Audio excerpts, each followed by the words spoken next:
Morning student. आज हम BEd first year में सब्जेक्ट है हमारा पेडागोजी और ज्योग्राफी, जिसके अंतर्गत आज हम अध्ययन करेंगे जलवायु को प्रभावित करने वाले कारक। कि जलवायु को कौन कौन से कारक है जो प्रभावित करते हैं। उसके अंतर्गत हम देखेंगे जल की धाराएं देखेंगे, हम वनस्पति देखेंगे, अक्षांश की स्थिति देखेंगे, समुद्र तट से दूरी देखेंगे। तो ये सब जो कारक है वो जलवायु को किसी न किसी रूप में प्रभावित अवश्य रूप में करते हैं। जिसके अंतर्गत हम पहला देखते हैं अक्षांश की स्थिति। अक्षांश की स्थिति।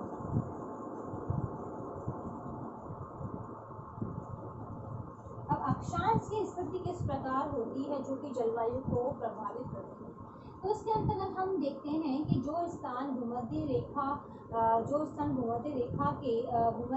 के पास होता है वह उतना ही गर्म होता है, और जो स्थान भूमध्य रेखा जितना दूर होता है तो तापमान में भी उसमें कमी आने लग जाती है। क्योंकि हमने देखा है कि भूमध्य स्थान पर सूर्य की जो किरणें होती है वह सीधी पड़ती है और अक्षांश की स्थिति पर तिरछी पड़ती है। तो जलवायु को यह बहुत अवश्य रूप में प्रभावित करती है।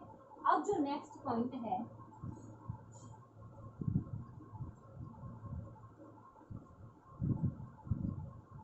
समुद्र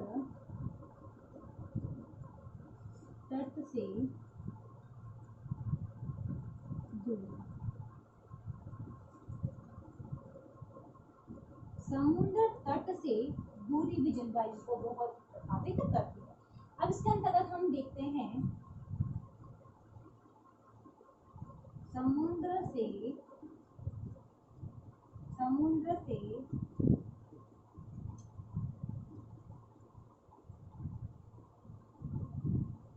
दूर स्थित स्थानों पर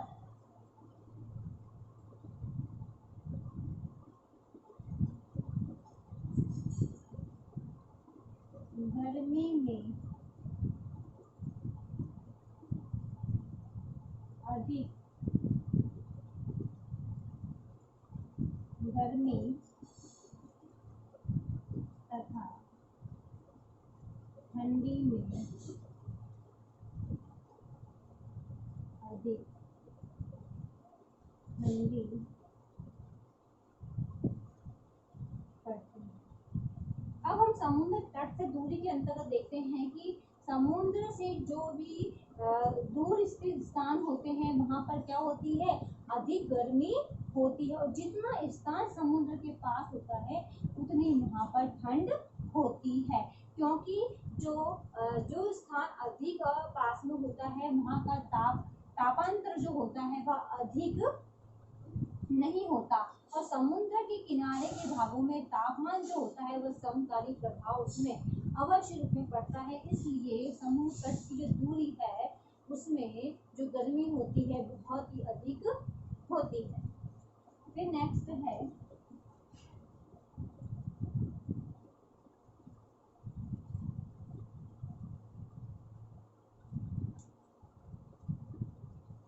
समुद्र सतह से ऊंचाई। अब समुद्र सतह से ऊंचाई भी जलवायु को बहुत ही प्रभावित करती है। इसके अंतर्गत हम देखते हैं कि जो सूर्य की जो किरणें हैं वह वायुमंडल की अपेक्षा थल मंडल अधिक गर्म होता है, क्योंकि वह थल मंडल पर अधिक तेजी से पड़ती है, और गर्म थल के ऊपरी सतह की सघन वायु भी गर्म हो जाती है। जिसके अंतर्गत हम देखते हैं कि जो वायुमंडल की जो ऊपरी जो परत होती है वह ठंडी रहती है। जैसे हम देखते हैं कि हम जितनी ऊंचाई पे जाते हैं, जितनी ऊंचाई पर जो स्थान होता है वहां पर उतनी ही ठंड पाई जाती है, क्योंकि वहां पर ठंड पाई जाती है जितना हम नीचे रहते हैं वहां पर उतनी ही गर्मी रहती है। जैसे फॉर एग्जाम्पल इंदौर की अपेक्षा जो पंचमटी है वह अधिक ठंडा रहता है, क्योंकि इंदौर के ऊपर जो पंचमटी है वह ऊंचाई पर होता है, जिससे वहां पर ठंड अधिक रहती है इंदौर की अपेक्षा। फिर नेक्स्ट है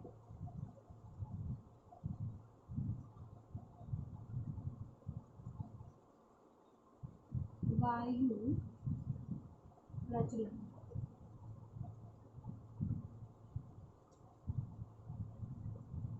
अब है वायु प्रचलन।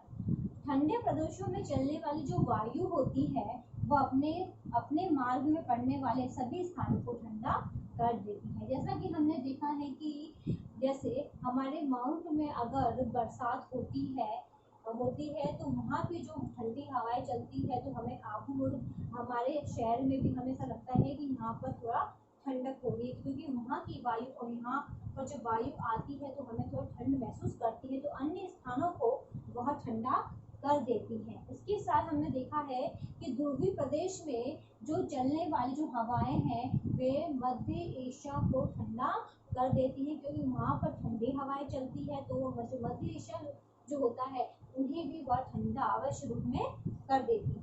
फिर नेक्स्ट है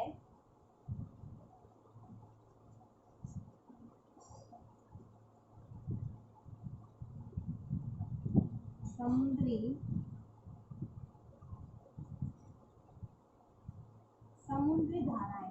अब हमने देखा है कि जिन स्थानों पर ठंडी जल धाराएं बहती हैं वहाँ का तापमान क्या हो जाता है, कम हो जाता है और जहाँ पर गर्म धाराएं बहती हैं वहाँ का जो तापमान क्या होता है, बढ़ता जाता है।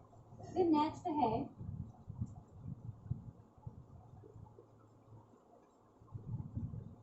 पर्वतों की स्थिति कैसी हो, तो हमने देखा है कि जो पर्वत है वे भी जलवायु को अवश्य रूप में प्रभावित करते हैं। जैसे हमने देखा है कि भारत के हिमाचल पर्वत इसका बहुत ही अच्छा उदाहरण है, क्योंकि यहाँ पर भी क्या होता है जिसमें उत्तर की ठंडी हवाएं रुकती है और मानसून के टकराने से यहाँ पर वर्षा होती है, तो जो ये भी जलवायु को अवश्य रूप में प्रभावित करती है। फिर है पानी की धाराएं। अब हम देखते हैं गर्म और ठंडे पानी की जो धाराएं हैं किसी न किसी रूप में जलवायु को अवश्य रूप में क्या करती है, प्रभावित करती है। फिर नेक्स्ट है भूमि। अब हम देखें तो भूमि का ढाल भी कहीं न कहीं जलवायु को अवश्य रूप में प्रभावित करता है। फिर नेक्स्ट है वनस्पति। अब हम देखें वनस्पति वाष्पीकरण के द्वारा जलवायु को सम बनाती है। फिर नेक्स्ट है दिन रात का छोटा बड़ा होना। दिन रात का छोटा बड़ा होना। अब हम देखते हैं जहाँ दिन बड़े होते हैं वहाँ रातें छोटी होती हैं, तो वहाँ का जो तापमान होता है क्या हो जाता है, बढ़ जाता है, और जहाँ पर रातें बड़ी होती है दिन छोटे हैं तो वहाँ का तापमान क्या होता है, घट जाता है। तो कहीं ना कहीं दिन रात का छोटा बड़ा होना भी जलवायु को कहीं ना कहीं अवश्य रूप से प्रभावित करता है। तो ये थे जलवायु को प्रभावित करने वाले कारक।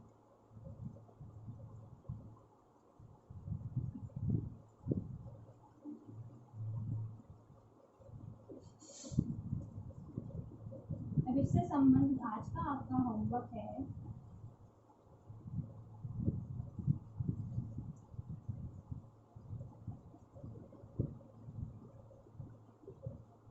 जलवायु को प्रभावित करने वाले